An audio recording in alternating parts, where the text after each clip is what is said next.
It is great to daydream about the possible increases in your net revenue and business income via finding more customers, converting them, increasing the value of your offer, and re-engaging your customers. But here's the hard part. How do you actually implement those business strategies to realize those income gains? Well, I can't make that easy for you, but I can make it easier. You're watching the Business Income Gains series where I help you identify your user avatar with more specificity so that you can gain better insights and leverage those insights to specific business strategies. You can forecast the impact, the potential impact of those business strategies, and pick a strategy to focus on so that you're not going everywhere at once, spreading yourself thin, mastering nothing, and getting no results. I'm Alec from Easier Habits, and I help overthinking entrepreneurs in taking their anxiety and overwhelm and turning that into unstoppable execution, and that is exactly what we're doing here. We've been leveraging the Business Income Gains spreadsheet, that's a free resource, link below, to understand our customers better and to select a business strategy that will not only serve our customers better, but will get us more net revenue. So if you haven't been following along, I highly recommend that you at least go to the financials section to fill out your financials in the spreadsheet and the user avatar section to think deeply through who your users are and how you can better serve them. All right, and then at least one of the strategy sections, the finding strategies, the converting strategies, i.e. speaking their language, the crafting your offer, increasing your value strategies, and the re-engaging customer strategies. And you can, ideally, you've gone through all of those, you've forecasted different potential strategies, and you've already identified one most valuable strategy. That is the goal of this series. But if you haven't, and you're just coming to this video, I recommend at least filling out one of those strategy systems so you'll at least have something that we can apply all of these execution strategies to. So if you are an overthinker, this course so far, the Business Income Gains course, has been great because it's been thinking about thinking, it's been thinking about strategies. And that's your sweet spot, that's where you're comfortable. But here comes the most important part, the implementation, how to make those net income gains, those business income gains real.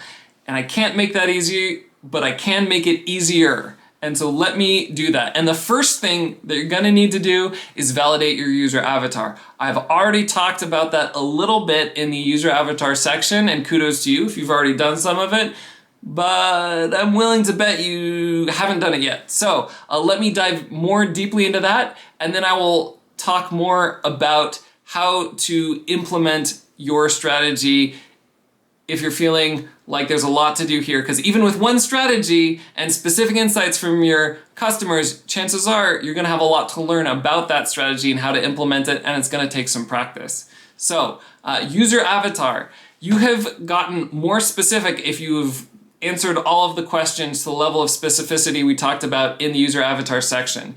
And specific is great. Most people don't get specific enough to get the insights they need to generate real leverage in their business strategies. They don't understand their customers enough to find them very effectively or to offer a high value product or service to them, for example. So you've done that, but it still needs to be accurate. It still needs to be valid for you to be correct. So you're gonna have to do some user research to validate your avatar. And you're gonna wanna look for three things. You're gonna wanna look for confirmation of the things that you put down, like, are they right? You're gonna wanna look for disconfirmation. We're confirmation fiends, we have bias, we wanna see the rosy thing, and it can be all too easy to point to one post. One person does have this problem, I swear, as opposed to the 99 other posts of people saying they don't have that problem, right? So you wanna make sure you're paying attention. Is there anything here that is disconfirming what I thought? And lastly, was there anything here that I didn't consider? So you're gonna want to think about that as well. And where are you going to do this user research? Well, you already have that in your user avatar. You have their influencers, their groups, where they go for research, etc. Those are places you can go to listen to your user avatar or ask questions. Of course, if you find them in person, that's great too, but it's probably going to be easiest to start just with the online spaces. And then, maybe from there you can make some personal connections and do one-on-one interviews, etc. But start with the online spaces, and then look for confirmation, disconfirmation, and insights that you miss. So a brief example from my own market research, I have extended videos down there so you can see specific examples of my market research on a virtual reality project, but I'll give you the overview right here so you can kind of get a sense of how it works. I had a theory that building 3D environments is stupid complex. I've tried to do it, for example, in Unity, and it's painful. And I thought that if you could leverage virtual reality to find more intuitive ways to do 3D modeling, to build 3D environments, that you would have a tremendous opportunity and you would shorten the learning curve. You'd have a product people were interested in. So I went on Reddit groups, I looked at questions people were asking on Quora about 3D modeling, and I found that yes, there's a lot of people asking questions about how to start 3D modeling. Now, if you have to ask questions about how to even start, then chances are this is something that's big, overwhelming, technical, not a lot of people understand, so that's a lot of fodder. Like, if there were a more intuitive way to get into it, then you wouldn't have so many questions there. So I think there was opportunity. At the same time, there's disconfirmation. Some of these people responding to questions about will building in virtual reality ever replace Blender, etc. The pro said no, like waving your arms around is much less effective than like clicking on a mouse. It's more tiring, it's slower. Plus there's all these shortcuts that I like that I wouldn't have in virtual reality. So no, I don't think it's gonna replace Blender anytime soon.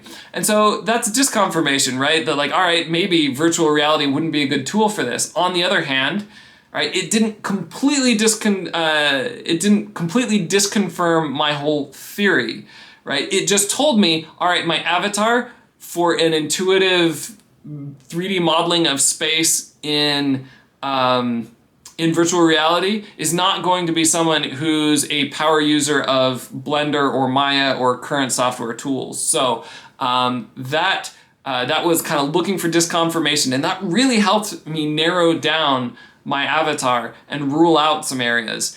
And then the third thing, so one of the things I came across when I was looking at 3D modeling online is some of the biggest 3D modeling and biggest and most active 3D modeling communities were actually for 3D printers, and that was an application of 3D modeling that I hadn't even thought of. Like that might be an interesting, that might be a niche I hadn't even considered, where someone who's a hobby 3D modeler could go into virtual reality and intuitively build a space and then print it out. Like that might be a very fun form, a very fun art form. And if they invested in a 3D modeling machine, they're probably the kind of people that are really into this process and, potentially willing to buy things to produce art or to produce, set pieces for Dungeons and Dragons. So that is an example of going into online spaces like Reddit and Quora and doing market research. All right, if you have been dreading the implementation part, I do have some good news for you in terms of implementing your strategy once you've validated your user avatar. So the good news is probably the first thing you will have to do is research your strategy. There is not enough time here to do an in-depth session on each of those strategies, and to be honest, there are specialists and experts who probably have created that series or have a YouTube channel for each individual strategy. Sometimes like each individual strategy optimized for one particular platform like YouTube, Facebook, etc. So go find them and research your strategy. The hard part for you, if you are an overthinker, will be how to implement that. Some of these strategies will take more time to implement than other strategies. Content marketing, for example, will take a long time to yield the benefits that you have, even if you're being very careful and modest in your goals. So on the flip side, changing how you write your ads if you're already running ads, like changing the headlines, to take advantage of your new user insights, that's actually relatively pretty quick. You're gonna need to let those ads run for a little while before you get your data back, but it's not a huge investment. Either way, you wanna just make sure of one thing, and it's this fancy sounding name that's very simple. You wanna start out with an implementation intention. This is what psychologists found had really helped people who said they wanted to do something actually do it. And that's to say when you and where you're gonna do it. And so schedule that, schedule time for implementing it, especially if you're picking up something bigger like content marketing, schedule that time out. If you really wanna nail this first piece, this implementation intention, then also build some accountability into it. Now, obviously, like as a coach, I do this. That's one of the big things I do for my clients is I am weekly accountability for them. But you can also just grab a friend and ask them to check in with you in a week or two about your project. And that actually leads into that accountability, leads into another tip I have, which is schedule time to reflect, to go over the numbers or the analytics, to check on the work you've done, to think about it. Progress and learning happen as there is a balance of strategy, action, and reflection. And you want to make sure you're having all of these. This whole course has been strategy. Looking up the best practices for your particular strategy will be a strategy section, obviously. All right, you're gonna have to implement it, but you're also gonna wanna schedule time for reflection. Having an accountability partner can bake that in, but if not, like schedule time to journal, review analytics, etc., so that you can learn. The other tip, space it out. So especially if you are a person who's overwhelmed, you're really busy right now and doing one more new thing or one thing differently is like baking your brain. All right, schedule 5 to 10 minutes, keep it slow. It's actually better to work consistently and give your brain a break because your brain has time to rewire it in between sessions and really capitalize on that learning. The learning doesn't actually happen immediately, and a good chunk of our learning does actually happen as the brain rewires itself during sleep. So you might want to schedule time to sleep on it. Even if you are someone for whom like it's easy for you to dive in and you're like, all right, I'm gonna spend all day, every day on this for a week. I would say, all right, so scheduling 5 to 10 minutes isn't the problem for you. What you're gonna wanna do is schedule breaks, schedule time away to get some distance, and that will help your brain have some time to like rewire and give you some perspective as you come back. So you're gonna wanna be intentional about that if you're the kind of person that works in furious long bursts. So those are a few of the things that you can do to maximize your execution.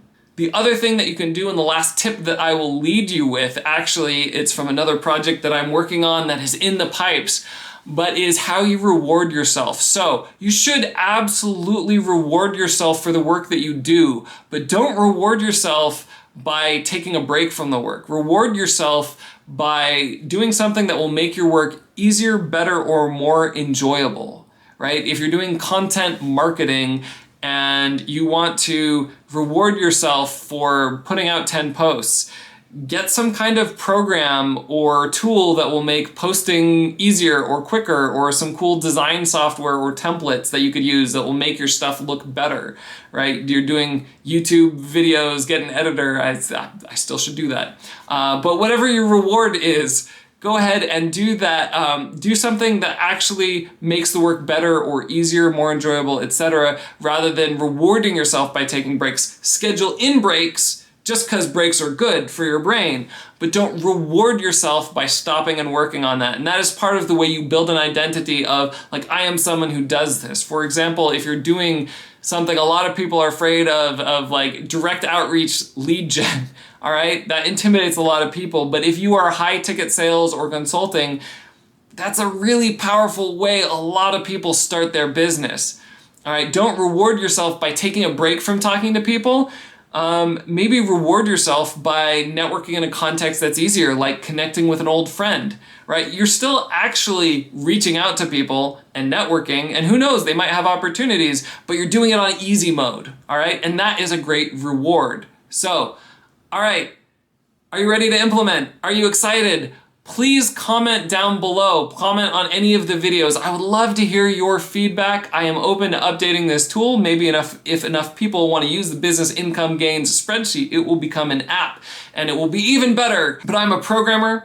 I know I like to program and I program at the drop of a hat, so I am not going to build that app unless people are actually using it. So go ahead and give me that feedback down below. Reach out to me. You can find me on easierhabits.com and you can reach out to my email list where I often try out new products or offer new videos like this or new tools like the business income gains tool, so that you can have this at your disposal, and you can also, email me back questions and get a hold of me personally. So go ahead and check out easierhabits.com, sign up for my email list. Go ahead and check out the business income gains spreadsheet. If you haven't, make a copy for yourself. And, like, subscribe, ask questions, post feedback. That will help other entrepreneurs find this. And my whole goal is to make life easier for overthinking entrepreneurs so that they can turn that anxiety and overwhelm into unstoppable execution. Are you ready to make big changes? Great. Go out there and make big changes, one small habit at a time.